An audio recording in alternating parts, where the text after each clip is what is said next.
मैंने अराउंड 15 से लेके 20 या 25 दिन पहले मैंने बताया था, एक स्टॉक था प्रेसिजन कैमशैफ्ट, अराउंड 53 पे बताया था, और अभी शायद उसे रिसेंटली 72 73 टच किया है।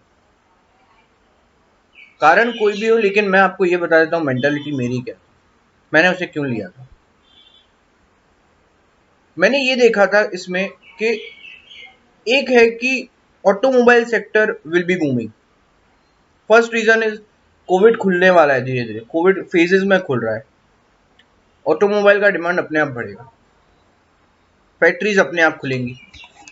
लेकिन बात ये नहीं है, इसमें थोड़ी और गहराई है। बात एक और है कि सरकार ने जो है स्क्रैपेज पॉलिसी इंट्रोड्यूस कर दी है, शायद 6 महीने लगेगा उसके इम्प्लीमेंटेशन, जिसकी वजह से एक कंपल्शन डिमांड खड़ा होगा। ये डिमांड शौक वाला नहीं होगा कि हमें लेना चाहिए या नहीं, ये डिमांड लेना पड़ेगा, क्योंकि पुराने व्हीकल्स तो तुमको जो है स्क्रैपेज में देने पड़ेंगे तुमको, तो सरकार ऑलरेडी एक्वायर कर लेगा।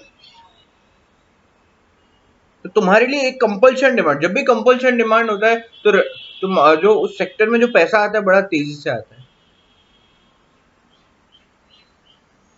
कंपल्सरी लेना ही पड़ेगा, नीड बन गई है, वो वांट नहीं है, वो नीड है। जब भी नीड और वांट में है कि need is necessary, want is हाँ सुविधा के लिए ले लेते हैं, नीड में हमेशा पैसा जल्दी ही आएगा अंदर सेक्टर में। ऑटोमोबाइल में मैंने ये देखा कि ऑटोमोबाइल की डिमांड भी, और हम हमेशा जब भी हम एनालिसिस करते हैं हम ये मान के चलते हैं कि we will always be go wrong, हमेशा हम कंजर्वेटिज्म से चलते हैं, हमेशा कोई ना कोई बैकअप प्लान बी बना के चलते हैं कि ऑटोमोबाइल में मैं गलत हुआ, ये बात हो सकती है कि मैं गलत हो गया मेरे इस प्रेडिक्शन में कि ऑटोमोबाइल सेक्टर ग्रो करेगा, बट ऑटोमोबाइल में जो पार्ट्स लगने वाले हैं उनकी डिमांड आएगी। अब आप समझिए कि ऑटोमोबाइल सेक्टर बढ़ने वाला है, ये एक प्रिडिक्शन है, लॉन्ग टर्म प्रिडिक्शन है, लेकिन उस ऑटोमोबाइल सेक्टर, ऑटोमोबाइल वाले ऑटोमोबाइल में जो पार्ट्स डालेंगे उनकी डिमांड तो बननी है। पहले ऑटोमोबाइल नहीं बनता, पहले ऑटोमोबाइल में जो पार्ट्स लाए जाते हैं उनको खरीदा जाता है, उसमें लगाया जाता है, और फिर ऑटोमोबाइल बनता है। तो पहली डिमांड किसकी हुई, डिमांड पहले किसकी ट्रिगर होगी, ऑटोमोबाइल की होगी कि ऑटोमोबाइल में जो पार्ट्स हैं उनकी ट्रिगर होगी डिमांड? ऑटोमोबाइल के अंदर की पार्ट्स की डिमांड ट्रिगर होगी। बस हमें यही करना है, हमें उस पार्ट को लेना है जो उस पर निर्भर है।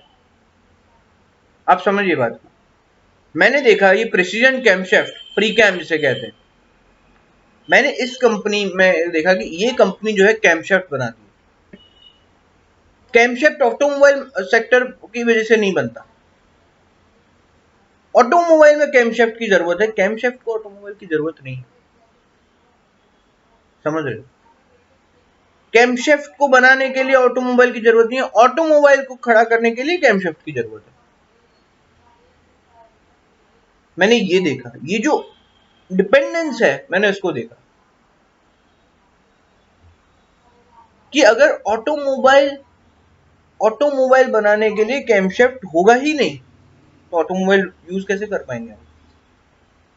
तो पहले किसका डिमांड ट्रिगर होगा, कैमशैफ्ट का होगा। ये सोचकर मैंने किया कि चलो जो चीज फिनिश्ड प्रोडक्ट है, उस कंपनी का फिनिश्ड प्रोडक्ट है, वो अनसर्टेन है, वो कंपनी ऑटोमोबाइल बना देगी, वो बिकेगा या नहीं हमको नहीं पता, लेकिन वो कंपनी ऑटोमोबाइल बनाने के लिए कैमशैफ्ट लेगी, ये बात फिक्स है। तो जो जो सर्टेन है उसे पकड़ना और जो अनसर्टेन है उसे छोड़ना है, हमें उस सर्टेन डिमांड को पकड़ना है, अनसर्टेन को पकड़ने के लिए हमें सर्टेन को नहीं छोड़ना। ये था प्रीकैम में, मैंने सिर्फ यही देखा। टाटा मोटर मैं लूंगा, टाटा मोटर, अब टाटा मोटर के कितने कॉम्पिटिटर्स हैं भाई, कितने कॉम्पिटिटर्स। और पहली बात तो ये है कि बात ये नहीं कॉम्पिटिटर्स है, बात ये कि जो मैं सोच रहा हूँ वो सही होगा भी या नहीं, लेकिन टाटा मोटर ये बात सोच रहा है ना तो टाटा मोटर कॉन्फिडेंस से कैमशैफ्ट तो जरूर लेगा, क्योंकि वो सोच रहा है कि उसको तो वो डिमांड तो पक्की है कैमशैफ्ट की। हमको ये देखना है कि किस सेक्टर में पैसा तेजी से जाएगा। टाटा मोटर वाले, जितने भी ऑटोमोबाइल वाले हैं, वो पैसा प्रीकेम को दे देंगे क्योंकि उनके लिए वो नेसेसिटी है। कैमशैफ्ट लेंगे, रोम का अपने ऑटोमोबाइल में डालेंगे, उसको बेचेंगे। उनका बेचना अनसर्टेन है, लेकिन प्रीकेम से लेना ये सर्टन है। कैमशैफ्ट सेक्टर का डिमांड सर्टन है, ये मैंने देखा प्रीकेम को लेने से पहले। और मेरे को सच बताऊं, मुझे सच में इतनी उम्मीद नहीं थी कि 72 चला जाएगा, but all about luck and अच्छा रहा। But lesson of the story is यही है कि भाई सर्टेन को पकड़ना है और अनसर्टेन से दूर जाना है। और हमेशा एनालिसिस के टाइम पर यही हमेशा मान के चलना है कि हम तो गलत होने ही वाले हैं, हमें वेरिफिकेशन चेक्स डालने, ज्यादा से ज्यादा एविडेंस इकट्ठे करने हैं और फिर एक डिसीजन लेना है। ये तो मैंने सोचा है। और अभी भी फिलहाल इतना लर्निंग स्टेज में हूँ, मेरे बंधुओं के साथ जिनसे भी जो जिनके साथ मैं काम करता हूँ, सीखता हूँ, उन्हीं से मैंने यही सब सीखा है।